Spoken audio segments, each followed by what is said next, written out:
Assalamualaikum warahmatullahi wabarakatuh. Halo teman-teman, selamat malam ya. Kembali bersama channel saya, Canggupak 17. Kali ini aku akan mereview bagi kalian pemula yang bermain AC ya, atau jasa perbaikan AC atau kulkas ya. Tentunya kalian tahu apa ini yang dinamakan pipa kapiler ya. Ini adalah ukuran 070. Nah, fungsinya apa sih kapiler itu? Yaitu untuk merubah dari tekanan tinggi ke tekanan rendah, yang dimana di situ terjadi perubahan dari dari gas berbentuk cair ya. Jadi di situ nanti terjadi kondensasi di evaporatornya. Jadi di sini saya akan menjelaskan sedikit tentang fungsi dari pipa kapiler ini ya, bagi Anda pemula. Semoga nanti bisa dipahami dan bisa dimengerti dengan gampang ya, dan akan saya jelaskan lebih rinci. Tentunya kita harus mengetahui dulu sistem kerja pendingin itu seperti apa. Nah, di sini saya gambarkan simple aja ya. Nah, di sini ada kompresor. Nah, kompresor, entah itu kompresor kulkas atau AC atau apa, ini sistemnya kurang lebih seperti inilah ya. Ini saya buat simple aja ini. Jadi kompresor ini bekerja memompa gas freon ya. Di sini adalah tekanan dorong atau discharge-nya yang menuju ke kondensor. Kondensor itu adalah bagian yang dimana di situ terdapat sirip-sirip yang di situ ada kipas pendingin juga, yaitu fungsinya untuk membuang kalor yang terjadi akibat tekanan tinggi dari kompresor tersebut.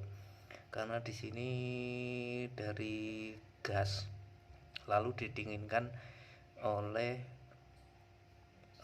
kalau di sistem pendingin mobil atau AC rumahan itu biasanya rata-rata pakai kipas. Lalu kalau di sistem perkapalan di sini ada yang namanya cooler. Cooler yang didinginkan air laut. Jadi beda sistem antara pendingin AC umum atau AC split atau AC standing floor, itu beda ya. Biasanya rata-rata pakai kipas. Di sini kalau sistemnya di perkapalan rata-rata menggunakan air laut ya. Pendinginnya sistem air, yaitu bersirkulasi dengan memakai pompa yang ukurannya tergantung berapa besar kompresor yang dipakai ya. Di sini terjadi perubahan panas lalu kemudian didinginkan atau terjadi pembuangan kalor oleh kipas tersebut, lalu kemudian menjadi cair ya, liquid ya. Nah, di sini ini adalah pipa kapiler. Pipa kapiler ini bentuknya lebih kecil seperti ini ya.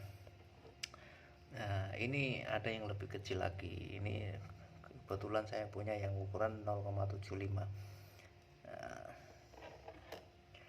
di sini makin kecil dan makin panjang, suhu di sini akan semakin rendah ya. Nah, semakin rendah, tapi harus memperhatikan kompresornya dulu. Nah, antara tekanan tinggi dan tekanan rendah. Di sini ada nipple yang namanya nanti untuk pengecekan di manifold gauge ya. Manifold gauge itu adalah alat untuk mengukur dan mengisi freon yang ada di sistem pendingin, yaitu ada selangnya 3 itu. Nanti saya kasih tunjuk di ini. Di sini tergantung berapa PK yang dipakai. Biasanya rata-rata pabrikan ini akan menyesuaikan ya. Dia diperuntukkan untuk freezer, AC atau pendingin ruangan AC sentral ya. Makin besar kompresornya, tentunya di sini makin besar pula ukuran kapilernya, atau paling tidak biasanya kalau memang kecil dia ada beberapa cabang seperti cumi-cumi, kalau orang bilang itu, orang bilang apa, cumi-cumi ya. Ada beberapa kapiler yang menuju di evap di sini. Nah, di sini evapnya ini saya cuman gambarkan yang lebih simpel aja. Nah, di sini terjadi perubahan dari tekanan tinggi ke tekanan rendah. Nah, dari sini. Nah, ini adalah tekanan tinggi ya. Tekanan tinggi. Nah, di sini mulai terjadi tekanan rendah karena jalur di sini makin sempit dan makin panjang. Nah, makin dipusingkan di sini. Nah, di sini akan terjadi kondensasi, yaitu cairan yang, karena di sini udah dingin, suhu normal. Karena di sini sudah suhu normal. Nah, di sini yang keluar adalah berupa cairan. Nah, cairan lalu di evap ini terjadi kondensasi, penyerapan panas. Kebalikannya dari sini. Nah, di sini pembuangan panas, di sini penyerapan panas. Nah, di sini lalu diteruskan ke pipa suction atau pipa hisap menuju kompresor. Lah, yang mendinginkan kompresor ini adalah pipa balik ini, pipa suction ini. Jadi sistem AC itu dikatakan normal apabila suction atau pipa baliknya ini mengembun atau dingin. Nah, dingin. Kalau di sini tidak terjadi pendinginan atau istilahnya mengembun atau basah, dipastikan kompresor ini akan cepat rusak karena sistemnya tidak beres. Ya, di sini jadi bermacam-macam dari segi pengamanan kompresor. Rata-rata kalau di sistem AC sentral, di sini sebelum menuju kondensor, di sini ada yang namanya high press. High press itu adalah pengaman untuk tekanan tinggi. Jika terjadi tekanan berlebih, dia akan mati untuk mengamankan kompresor ini dan pipa-pipa tersebut. Lalu di sini ada lagi yang namanya dryer.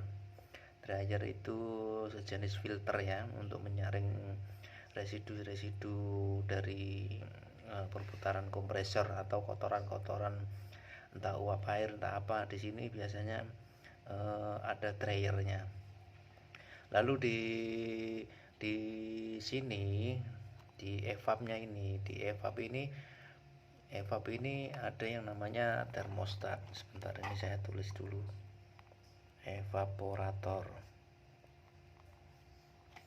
Nah, evap ini biasanya ada termostat, yaitu yang mengatur suhu di berapa derajat Celcius. Di sini nanti ada penyetelannya.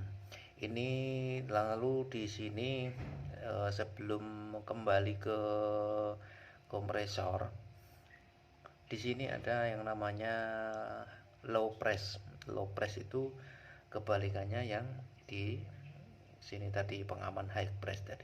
Low press itu untuk menjaga atau mengamankan tekanan di antara tekanan kerja. Misalkan tekanan kerjanya 60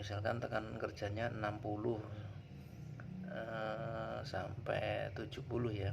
Dia nanti di bawah 30, dia akan off, atau di bawah 20 dia off.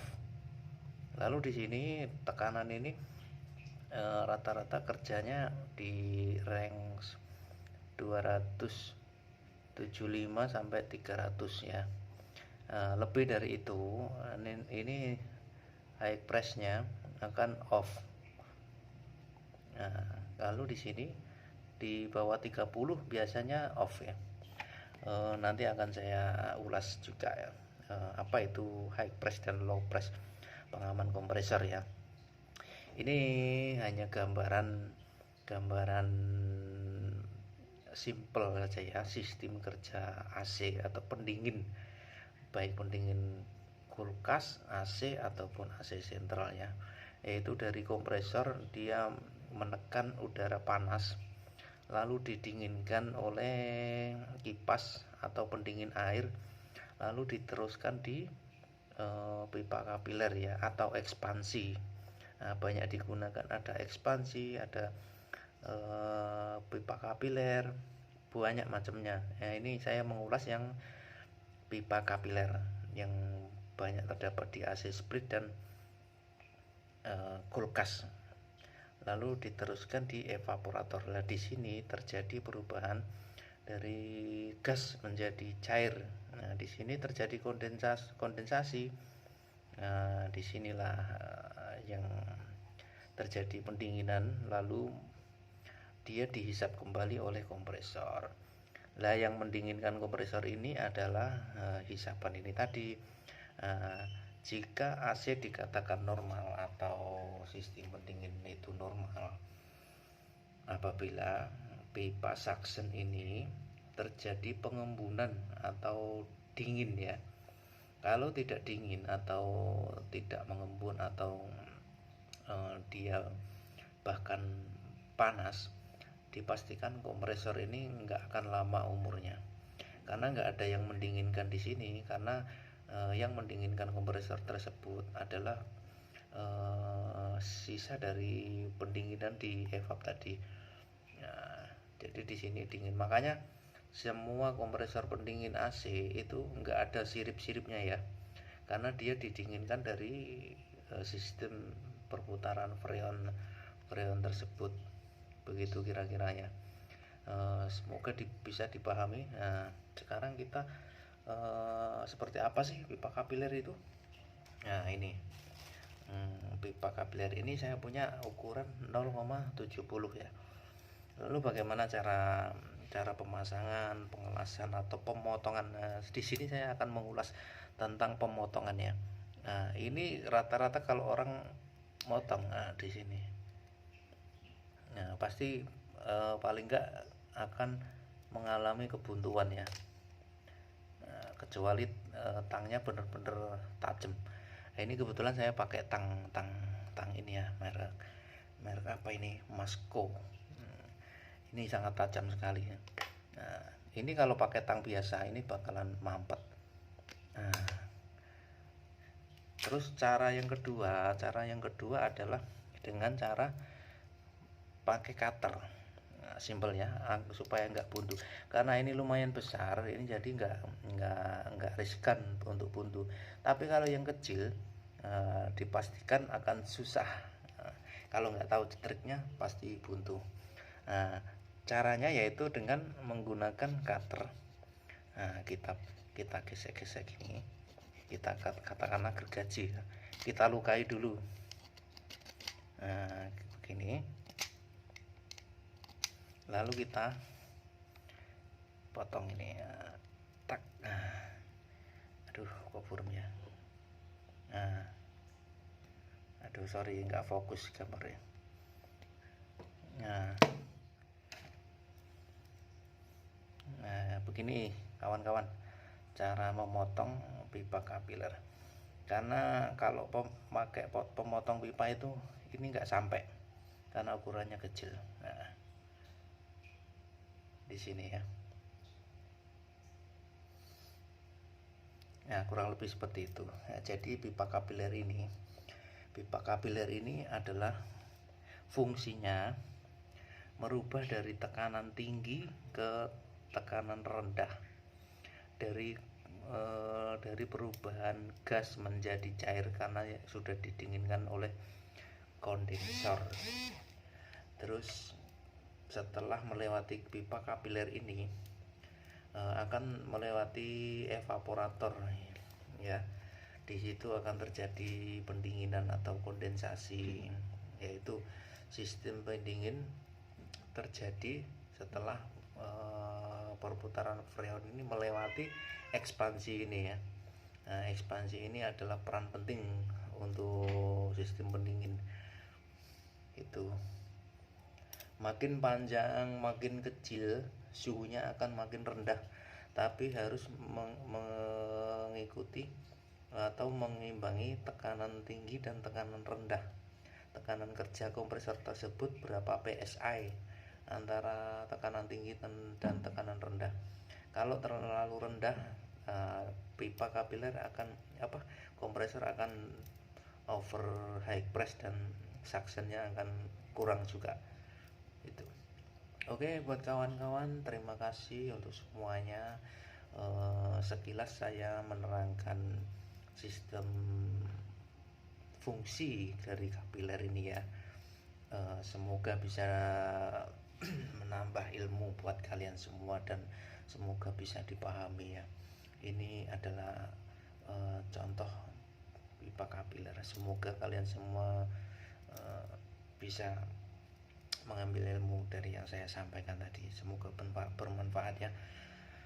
Akhir kata, assalamualaikum warahmatullahi wabarakatuh. Bantu subscribe channel saya agar selalu berkembang dan berbagi ilmu kepada kalian semua. Amin. Terima kasih. Assalamualaikum warahmatullahi wabarakatuh.